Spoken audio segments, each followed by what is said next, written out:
할렐루야. 하나님께서 오늘도 저와 여러분들에게 풍성한 복을 주시기를 바랍니다. 오늘 하나님께서 우리에게 주신 말씀은 마태복음 제20장 1절에서 16절까지의 말씀입니다. 은혜라고 하는 것은 하나님께서 값 없이, 대가 없이 하나님께서 우리에게 주신 선물이죠.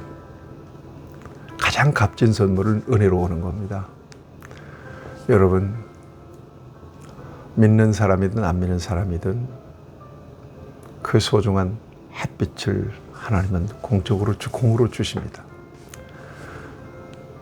이 풍성한 산소들을 주십니다. 이 풍성한 자연 만물들을 주십니다. 이게 하나님께서 우리에게 주시는 일반 은혜입니다. 세상 사람들은 잘 모를 겁니다. 하나님이 이 모든 것들을 은혜로 주고 계시다는 것을. 그래서 감사하지 못하죠. 우리는 감사합니다.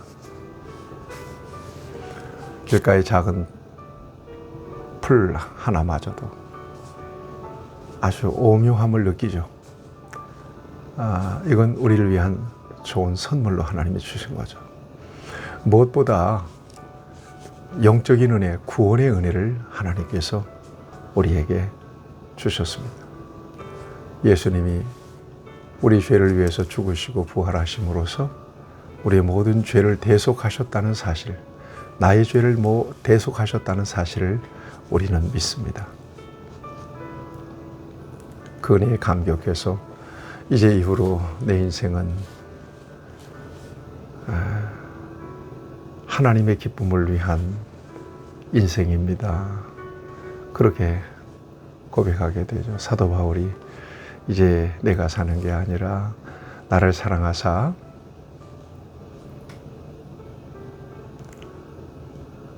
십자가를 지신 하나님의 아들을 믿는 믿음 안에서 사는 겁니다. 먹든지 마시든지 무엇을 하든지 하나님 영광을 위해 삽니다. 왜냐하면 그 구원의 은혜가 가장 값진 은혜이기 때문에 그래요.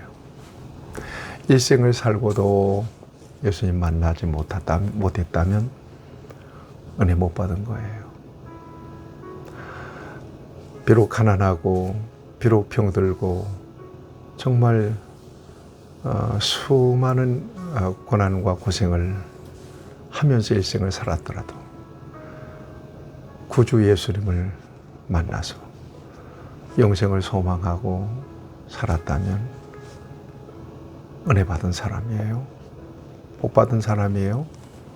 성공적인 삶을 산 거예요.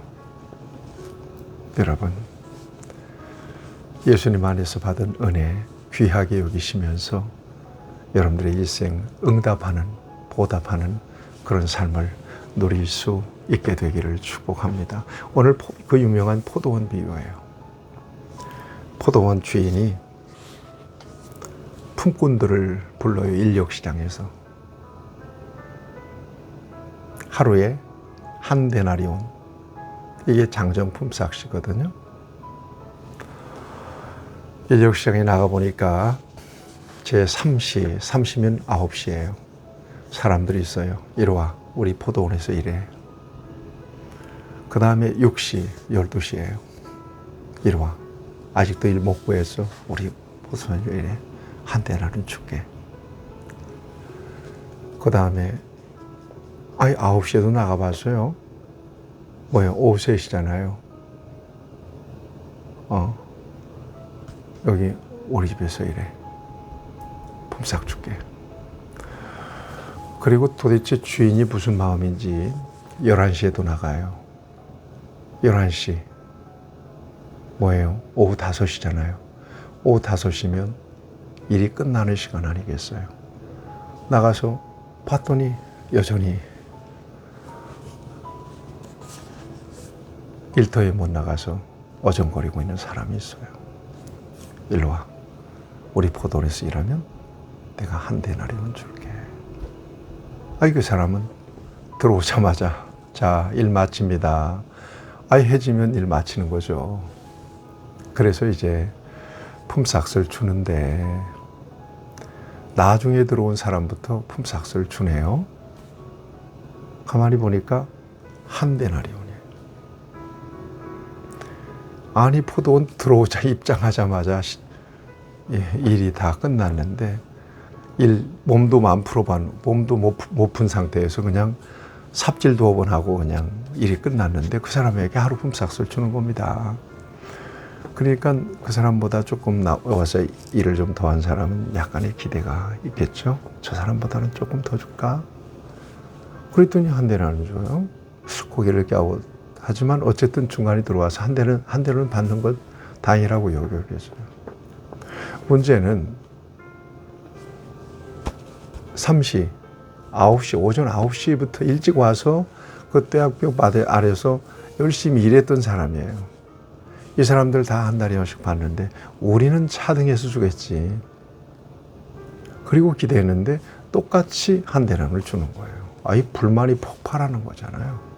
아니 이게 뭡니까? 이게 어찌 불공평합니까? 저 사람들은 들어와서 삽질 2번 하고 한 대량을 받고 우리는 대학교에 대해서는 말이 하루 종일 비지다 물려가면서 일했는데 똑같이 품삯을 주는 게 이게 공정한 처사입니까? 그럼 막 불만을 합니다. 그러자 보던 주인이 한 대리온 준다고 한 대리온 준다고 약속했지 않냐? 약속한 대로 줬지 않냐? 그리고 내 것을 가지고 내 맘대로 주는데 왜 너희들이 가타부타 말이 많냐? 그러면서 오히려 불만하는 일꾼들을 책망합니다. 내 것을 가지고 내 뜻대로 할 것이 아니라 이 모든 것들에 대한 주권이 주인에게 있었다는 거예요. 여러분, 저는 이 이야기를 읽을 때마다 은혜가 돼요. 여러분들은 몇 시에 들어왔어요? 일찍 들어왔다고 생각하시나요? 저는 모태신앙이니까 9시부터 들어왔나요? 여러분, 언제 들어왔던 예수님 안에 있다면 여러분들은 은혜를 받은 사람이고요. 적어도 이 같은 은혜를 받은 사람의 마음은 오후 5시에 들어와서 삽질 몇 번 하고 한 데나리온 품삯으로 받은 그 사람의 송구한 마음, 고개를 들 수 없는 마음, 황송한 마음, 감격적인 마음, 그 사람이 가지고 있는 젖은 가슴, 젖은 눈을 가지고 감격하면서 살아야 되는 것이, 이것이 바로 저와 여러분들의 삶이어야 합니다. 예수님 안에 있다면 그래야 되는 겁니다. 무슨 공로가 있어요? 일찍 왔든 늦게 왔든 무슨 자랑이 있어요? 내가 그 품삯을 받을 만한 합당한 자격이 있는 겁니까? 불러오지 않았으면 어떡할 거예요? 일 안 시켰으면 어떡할 거예요? 다 똑같은 입장이란 말이에요. 은혜예요. 은혜임을 망각하는 순간 신앙인은 타락합니다. 은혜를 깨닫는 순간 우리는 하나님의 그 은혜에 감사하게 되죠. 여러분 은혜에 감격하고 감사하는 저와 여러분들이 되기를 바랍니다. 여기 보니까 이와 같이 나중된 자로서 먼저 되고 먼저 된 자로서 나중되리라, 이 말씀이 여기 마지막 결론으로 되어 있어요. 나중된 자로서 먼저 되고 먼저 된 자로서 나중되고. 그러면 쌤이네요. 나중된 자나 먼저 된 자나 받은 은혜는 똑같아요. 똑같은 은혜 받은 거예요. 누구라도 판단하거나 평가하거나 부러워하거나 할 이유가 없어요.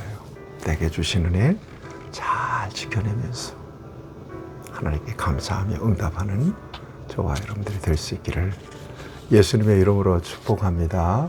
하나님, 오직 은혜임을 믿습니다. 무조건 감사합니다. 예수님 안에 있는 것, 이건 내게 주신 가장 큰 선물입니다. 나는 복을 받았습니다. 하나님께 영광과 기쁨이 되며 감사하며 살기를 원합니다. 예수님의 이름으로 기도합니다. 아멘. 여러분 축복합니다.